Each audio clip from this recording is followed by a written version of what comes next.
అందరికీ నా హృదయపూర్వక నమస్కారాలు. ఈ సెప్టెంబర్ 2, 3, 4 తారీఖున ఆంధ్రప్రదేశ్ రోడ్ల దుస్థితి పైన జనసేన తలపెట్టిన ఈ డిజిటల్ నిరసన కార్యక్రమం మా నాయకులు చాలా విజయవంతంగా తీసుకెళ్లే పరిస్థితుల్లో వరుస దాడులు జరుగుతున్నాయి. మా నాయకుల మీద, మా కార్యకర్తల మీద, మా జన సైనికుల మీద, మా ఆడపడుచుల మీద. ఉదాహరణకి నేను ఆమదాల వలసలో, శ్రీకాకుళం జిల్లాలోని ఆమదాల వలస నియోజకవర్గంలో స్పీకర్ గారి సారథ్యం వహిస్తున్న నియోజకవర్గంలో మా జనసేన నాయకులు రామ్మోహన్ గారిని, పేడాడ రామ్మోహన్ గారి మీద దాడి జరిగింది. వారితో పాటు మా జన సైనికుల మీద దాడి జరిగింది. దాదాపు 7 మంది మా కార్యకర్తలపైన, మా సైనికులపైన, మా నాయకులపైన దాడి చేశారు. 25 మంది పైగా వచ్చి దాడి చేశారు. అది పోలీసుల సమక్షంలోనే జరిగింది. ప్రజల తాలూకు సమస్యలు చెప్పినందుకు పైన మా వాళ్ళపైన కేసులు పెట్టి, దాడి చేసి మరి కేసులు పెట్టారు.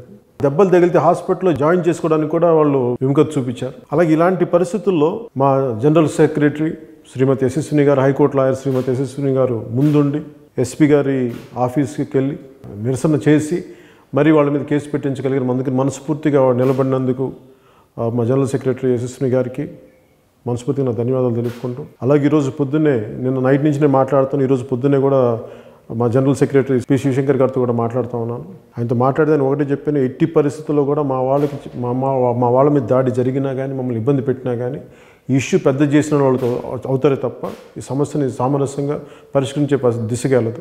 గతంలో కూడా నేను శివశంకర్ గారు చెప్పాను, ఇదే ఒకసారి గుర్తు చేయమని చెప్పాను. ప్రతి ఒక్కరికి, పోలీస్ శాఖ వారికి, ప్రభుత్వానికి కూడా గుర్తు చేయమని చెప్పాను. మా కార్యకర్తల మీద దాడి జరిపితే స్వయంగా నేనే వచ్చి, ఇంకా తప్పనిసరి పరిస్థితుల్లో మీరు ఏమాత్రం సర్దుకొని పక్షంలో అయితే మేము వచ్చి రోడ్ల మీదకి వచ్చి నేనే స్వయంగా పాల్గొనవలసి వస్తుంది.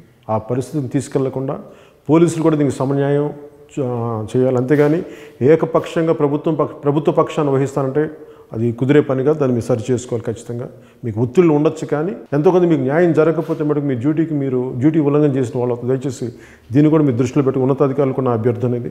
అలాగే మన భీమవరంలో కూడా పశ్చిమ గోదావరి జిల్లా జనసేన అధ్యక్షులు చిన్నబాబు గారి మీద కూడా ఇలాగే విన్నపం, ఆ స్థానిక ఎమ్మెల్యేకి విన్నపం, ఈ పరిస్థితులు, ఈ సమస్యలు ఉన్నాయి చెప్తుంటే కూడా అది కూడా చెప్పుకునే పరిస్థితుల్లో లేకపోయింది. దాని మీద కూడా అలాగే దాడి జరిగింది. దాని మీద కూడా అలాగే కేసులు పెట్టారు. నేను అనకాపల్లి నాయకులు పరుచూరి భాస్కర్రావు గారి మీద కూడా పోలీసులు అడ్డుకొని ఆయన్ని ముందుకు వెళ్ళనివ్వకుండా చేశారు. ఇది ప్రజా సమస్యలు మేము ముందుకు తీసుకెళ్తున్నాం. నందిగామ మున్సిపాలిటీ పరిధిలో వచ్చే అనాసాగరం గ్రామంలో కూడా ఇలాగే మా కార్యకర్తలు రోడ్ల గురించి సమస్యలు ఫోటోలు తీస్తూ ఉంటే కూడా దానిపైన పోలీసులు జులుం చేసి, లేదంటే వైసీపీ ఒత్తిడితో వచ్చి మా వాళ్ళ మీద దాడి చేయటాలు, ఇవన్నీ అరెస్టులకు అక్రమ కేసులు పెట్టడం, ఇవన్నీ చాలా బాధ కలిగిస్తూ ఉన్నాయి. మేము ఈ రోజున చెప్తుంది, ఆంధ్రప్రదేశ్ రహదారులు మృత్యుద్వారాలుగా అయిపోతున్నాయి. ఇది ప్రభుత్వం మేల్కోవాలని మేము చేపట్టి నిరసన కార్యక్రమాన్ని మీరు పోలీసులతో కేసులు పెట్టించి, లేదంటే మీ వాళ్ళ చేత దాడులు చేయించి అరెస్టులు చేస్తే మేము వాటికి భయపడే వ్యక్తులం కాదు. అస్సలు లొంగే వ్యక్తులు అవసరం కాదు. మేము ప్రజల పక్షాన వహించేవాళ్ళం, ప్రజా సమస్యలు ముందుకు తీసుకెళ్లే వాళ్ళం.